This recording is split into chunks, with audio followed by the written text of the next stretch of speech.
ओम शांति। आज 31 मार्च 2024 के अव्यक्त बाप दादा के मधुर महावाक्य है। रिवाइज 18 जनवरी 1999। मुरली का सार, वर्तमान समय के प्रमाण वैराग्य वृत्ति को इमर्ज कर साधना का वायुमंडल बनाओ। बाबा ने कहा, आज स्नेह के सागर बाप दादा अपने अति स्नेही बच्चों से मिल रहे हैं। आज का दिन विशेष स्नेह का दिन है।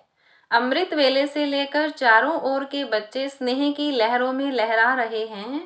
हर एक बच्चे के दिल का स्नेह दिलाराम बाप के पास पहुंच गया। बाप दादा भी सभी बच्चों को स्नेह के रिस्पॉन्स में स्नेह और समर्थपन का वरदान दे रहे हैं।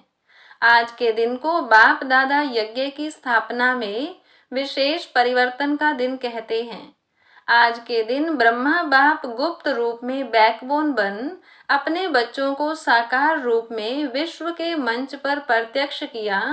इसलिए इस दिवस को बच्चों के प्रत्यक्षता का दिवस कहा जाता है, समर्थ दिवस कहा जाता है, विल पावर देने का दिवस कहा जाता है।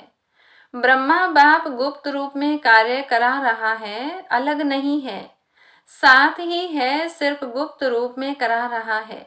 यह अव्यक्ति दिवस बच्चों के कार्य को तीव्र गति में लाने का दिवस है। अभी भी हर एक बच्चे की छत्र छाया बन पालना का कर्तव्य कर रहे हैं। जैसे माँ बच्चों के लिए छत्र छाया होती है, ऐसे ही अमृत वेले से लेकर ब्रह्मा माँ चारों तरफ के बच्चों की रेख देख करती रहती है। साकार में निमित्त बच्चे हैं, लेकिन भाग्य विधाता ब्रह्मा माँ हर बच्चे के भाग्य को देख बच्चों को विशेष शक्ति, हिम्मत, उमंग, उत्साह की पालना करते हैं। शिव बाप तो साथ में है ही, लेकिन विशेष ब्रह्मा का पालना का पार्ट है। आज के दिन भाग्य विधाता ब्रह्मा हर बच्चे को विशेष स्नेह के रिटर्न में वरदान का भंडार भंडारी बन बांटते हैं। जो बच्चा जितना अव्यक्त स्थिति में स्थित हो मिलन मनाते हैं, उस हर एक बच्चे को जो वरदान चाहिए वह सहज प्राप्त होता है। वरदानों का खुला भंडार है। जो चाहिए, जितना चाहिए उतना प्राप्त होने का श्रेष्ठ दिवस है। स्नेह का रिटर्न होता है, सहज वरदान की गिफ्ट। तो गिफ्ट में मेहनत नहीं करनी पड़ती है, सहज प्राप्ति होती है। गिफ्ट मांगी नहीं जाती है, स्वतः ही प्राप्त होती है। पुरुषार्थ से वरदान के अनुभूति की प्राप्ति अलग चीज है, लेकिन आज के दिन ब्रह्मा माँ स्नेह के रिटर्न में वरदान देते हैं। तो आज के दिन सभी ने सहज वरदान प्राप्त होने की अनुभूति की। अभी भी सच्चे दिल के स्नेह का रिटर्न वरदान प्राप्त कर सकते हो। वरदान प्राप्त करने का साधन है दिल का स्नेह। जहाँ दिल का स्नेह है, वो स्नेह ऐसा खजाना है जिस खजाने द्वारा बाप दादा द्वारा जो चाहे अविनाशी वरदान प्राप्त कर सकते हो। वह स्नेह का खजाना हर बच्चे के पास है। स्नेह का खजाना है तब तो पहुँचे हो ना। स्नेह खींच कर लाया है और स्नेह में रहना बहुत सहज है। पुरुषार्थ की मेहनत नहीं करनी पड़ती, क्योंकि स्नेह का अनुभव हर आत्मा को होता ही है। सिर्फ अब जो बिखरा हुआ स्नेह था, कुछ कहाँ था, वह बिखरा हुआ स्नेह एक के ही साथ जोड़ लिया है। क्योंकि पहले अलग अलग संबंध था, अब एक में सर्व संबंध है, तो सहज सर्व स्नेह एक से हो गया। इसलिए हर एक कहता है मेरा बाबा। तो स्नेह किस से होता है? मेरे से। सभी कहते हैं ना मेरा बाबा। यह दादियों का बाबा है, महारथियों का बाबा है, सबका बाबा है ना। आज के दिन कितने बार हर एक बच्चे ने दिल से कहा मेरा बाबा, मेरा बाबा। सभी ने मेरा बाबा कह रूह रिहान की ना। सारा दिन क्या किया? स्नेह के पुष्प बाप दादा को अर्पित किया। बाप दादा के पास स्नेह के पुष्प बहुत बढ़िया से बढ़िया पहुंच रहे थे। स्नेह तो बहुत अच्छा रहा। अब बाप कहते हैं स्नेह का स्वरूप साकार में इमर्ज करो, वह है समान बनना। अभी यह समान बनने का लक्ष्य तो सभी के पास है। अभी साकार में लक्षण दिखाई दें, जिस भी बच्चे को देखें, जो भी मिले, संबंध संपर्क में आए, उन्हों को ये लक्षण दिखाई दें कि यह जैसे परमात्मा बाप ब्रह्मा बाप के गुण हैं, वह बच्चों के सूरत और मूरत से दिखाई दे। अनुभव करें कि इनके नयन, इनके बोल, इन्हों की वृत्ति व वाइब्रेशन न्यारे हैं। मधुबन में आते हैं तो बाप ब्रह्मा के कर्म साकार में होने के कारण भूमि में तपस्या, कर्म और त्याग के वाइब्रेशन समाये हुए होने के कारण यहाँ सहज अनुभव करते हैं कि यह संसार न्यारा है, क्योंकि ब्रह्मा बाप और विशेष बच्चों के वाइब्रेशन से वायुमंडल अलौकिक बना हुआ है। ऐसे ही जो बच्चा जहाँ भी रहता है, जो भी कर्म क्षेत्र है, हर एक बच्चे से बाप समान गुण, कर्म और श्रेष्ठ वृत्ति का वायुमंडल अनुभव में आए। इसको बाप दादा कहते हैं बाप समान बनना। जो अभी तक संकल्प है बाप समान बनना ही है, वह संकल्प अभी चेहरे और चलन से दिखाई दे। जो भी संबंध संपर्क में आए, उनके दिल से यह आवाज निकले कि यह आत्माएं बाप समान हैं। बीच बीच में खांसी आ रही है, आज माइक खराब है, मिलना तो है ना, यह भी तो माइक है ना, यह माइक नहीं चलता तो यह माइक भी काम का नहीं, कोई हर्जा नहीं, यह भी मौसम का फल है। तो बाप दादा अभी सभी बच्चों से यह प्रत्यक्षता चाहते हैं। जैसे वाणी द्वारा प्रत्यक्षता करते हो तो वाणी का प्रभाव पड़ता है, उससे भी ज्यादा प्रभाव गुण और कर्म का पड़ता है।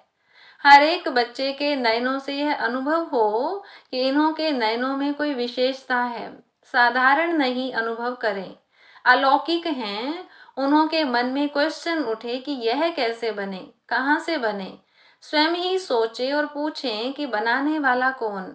जैसे आजकल के समय में भी कोई बढ़िया चीज देखते हो तो दिल में उठता है कि यह बनाने वाला कौन है।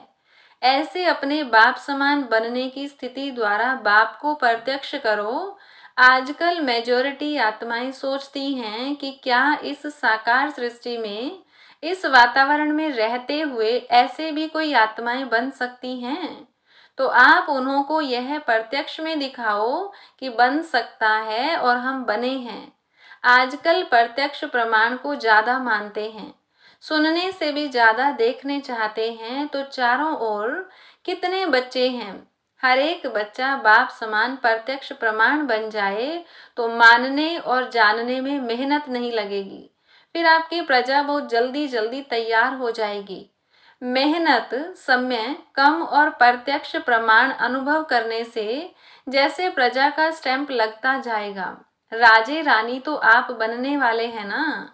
बाप दादा एक बात का फिर से अटेंशन दिला रहे हैं कि वर्तमान वायुमंडल के अनुसार मन में दिल से अभी वैराग्य वृत्ति को इमर्ज करो। बाप दादा ने हर बच्चे को, चाहे प्रवृत्ति में है, चाहे सेवा केंद्र पर है, चाहे कहाँ भी रहते हैं, स्थूल साधन हरेक को दिए हैं। ऐसा कोई बच्चा नहीं है जिसके पास खाना पीना रहना इसके साधन नहीं हो। जो बेहद के वैराग्य की वृत्ति में रहते हुए आवश्यक साधन चाहिए, वह सबके पास हैं। अगर कोई को कमी है तो वह उसके अपने अलबेलेपन या आलस्य के कारण है। बाकी ड्रामानुसार बाप दादा जानते हैं कि आवश्यक साधन सबके पास हैं। जो आवश्यक साधन है वह तो चलने ही हैं, लेकिन कहाँ कहाँ आवश्यकता से भी ज्यादा साधन हैं, साधना कम है और साधन का प्रयोग करना या कराना ज्यादा है। इसलिए बाप दादा आज बाप समान बनने के दिवस पर विशेष अंडरलाइन करा रहे हैं कि साधनों के प्रयोग को अनुभव बहुत किया, जो किया वह भी बहुत अच्छा किया। अब साधना को बढ़ाना अर्थात बेहद की वैराग्य वृत्ति को लाना। ब्रह्मा बाप को देखा, लास्ट घड़ी तक बच्चों को साधन बहुत दिए, लेकिन स्वयं साधनों के प्रयोग से दूर रहे। होते हुए दूर रहना उसे कहेंगे वैराग्य। लेकिन कुछ है ही नहीं और कहें कि हमको तो वैराग्य है, हम तो हैं ही वैरागी, तो वह कैसे होगा। वह तो बात ही अलग है। सब कुछ होते हुए नॉलेज और विश्व कल्याण की भावना से, बाप को स्वयं को प्रत्यक्ष करने की भावना से अभी साधनों के बजाय बेहद की वैराग्य वृत्ति हो। जैसे स्थापना के आदि में साधन कम नहीं थे, लेकिन बेहद के वैराग्य वृत्ति की भट्ठी में पड़े हुए थे। यह 14 वर्ष जो तपस्या की, यह बेहद के वैराग्य वृत्ति का वायुमंडल था। बाप दादा ने अभी साधन बहुत दिए हैं, साधनों की अभी कोई कमी नहीं है, लेकिन होते हुए बेहद का वैराग्य हो, विश्व की आत्माओं के कल्याण के प्रति भी इस समय इस विधि की आवश्यकता है, क्योंकि चारों ओर इच्छाएं बढ़ रही हैं। इच्छाओं के वश आत्माएं परेशान हैं। चाहे पदमपति भी हैं, लेकिन इच्छाओं से वह भी परेशान हैं। वायुमंडल में आत्माओं की परेशानी का विशेष कारण यह हद की इच्छाएं हैं। अब आप अपने बेहद की वैराग्य वृत्ति द्वारा उन आत्माओं में भी वैराग्य वृत्ति फैलाओ। आपके वैराग्य वृत्ति के वायुमंडल के बिना आत्माएं सुखी शांत बन नहीं सकती, परेशानी से छूट नहीं सकती। आप वृक्ष की जड़ हैं। ब्राह्मणों का स्थान वृक्ष में कहाँ दिखाया है? जड़ में दिखाया है ना। तो आप फाउंडेशन हैं। आपकी लहर विश्व में फैलेगी। इसलिए बाप दादा विशेष साकार में ब्रह्मा बाप समान बनने की विधि वैराग्य वृत्ति की तरफ विशेष अटेंशन दिला रहा है। हर एक से अनुभव हो कि ये साधनों के वश नहीं, साधना में रहने वाले हैं। होते हुए वैराग्य वृत्ति हो, आवश्यक साधन यूज करो, लेकिन जितना हो सकता है उतना दिल के वैराग्य वृत्ति से, साधनों के वशीभूत होकर नहीं। अभी साधना का वायुमंडल चारों ओर बनाओ। समय समीप के प्रमाण अभी सच्ची तपस्या व साधना है ही बेहद का वैराग्य। सेवा का विस्तार इस वर्ष में बहुत किया। इस वर्ष चारों ओर बड़े बड़े प्रोग्राम किए और सेवा से सहयोगी आत्माएं भी बहुत बने हैं। समीप आए हैं, संपर्क में आए हैं, लेकिन क्या सिर्फ सहयोगी बनाना है? यहाँ तक रखना है क्या? सहयोगी आत्माएं अच्छी अच्छी हैं। अब उन सहयोगी क्वालिटी वाली आत्माओं को और संबंध में लाओ, अनुभव कराओ, जिससे सहयोगी से सहज योगी बन जाएं। इसके लिए एक तो साधना का वायुमंडल और दूसरा बेहद की वैराग्य वृत्ति का वायुमंडल हो, तो इससे सहज योगी बन जाएंगे। उन्हों की सेवा भले करते रहो, लेकिन साथ में साधना तपस्या का वायुमंडल आवश्यक है। अभी चारों ओर पावरफुल तपस्या करनी है। जो तपस्या मनसा सेवा के निमित्त बने, ऐसी पावरफुल सेवा अभी तपस्या से करनी है। अभी मनसा सेवा अर्थात संकल्प द्वारा सेवा की टचिंग हो, उसकी आवश्यकता है। समय समीप आ रहा है। निरंतर स्थितियां और निरंतर पावरफुल वायुमंडल की आवश्यकता है। बाप समान बनना है तो पहले बेहद की वैराग्य वृत्ति धारण करो। यही ब्रह्मा बाप की अंत तक विशेषता देखी। न वैभव में लगाव रहा, न बच्चों में, सबसे वैराग्य वृत्ति। तो आज के दिन का बाप समान बनने का पाठ पक्का करना। बस ब्रह्मा बाप समान बनना ही है, ऐसा दृढ़ निश्चय अवश्य आगे बढ़ाएगा। अच्छा, आज कौन सी बात को अंडरलाइन किया? बेहद का वैराग्य।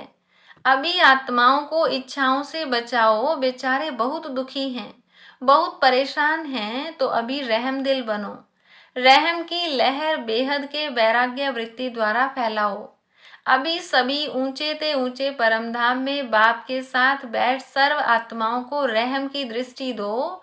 वाइब्रेशन फैलाओ। फैला सकते हैं ना? तो बस अभी परमधाम में बाप के साथ बैठ जाओ। वहां से ये बेहद के रहम का वायुमंडल फैलाओ। बाप दादा ने ड्रिल कराई। अच्छा, चारों ओर के सर्व अति स्नेही बच्चों को, सर्व चारों ओर के साधना करने वाले श्रेष्ठ आत्माओं को, बाप दादा को सारे दिन में बहुत प्यारे प्यारे मीठे मीठे दिल के गीत सुनाने वाले, रूह रिहान करने वाले, शक्तियों के गुणों के वरदान से झोली भरने वाले बाप दादा को सबके गीत, खुशी के गीत, स्नेह के गीत, रूहानी नशे के गीत, मीठी मीठी बातें बहुत बहुत दिल को लुभाने वाली सुनाई दी। और बाप दादा भी सुनने और मिलने में लवलीन थे।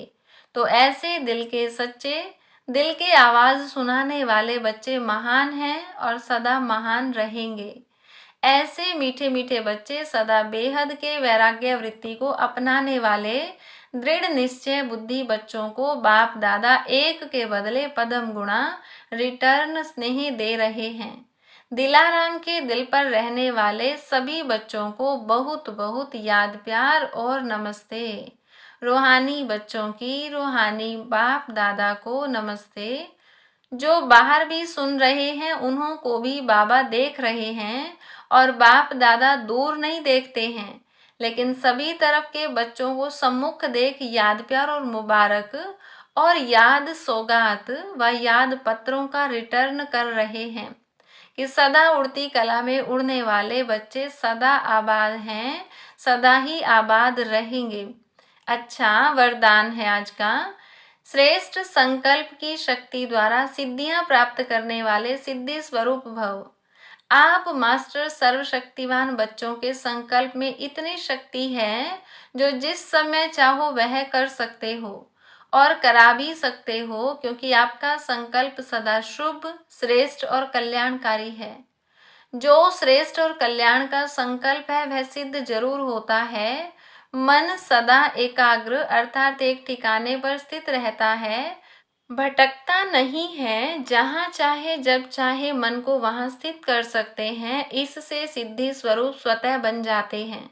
स्लोगन: परिस्थितियों की हलचल के प्रभाव से बचना है तो विदेही स्थिति में रहने का अभ्यास करो। अच्छा, ओम शांति।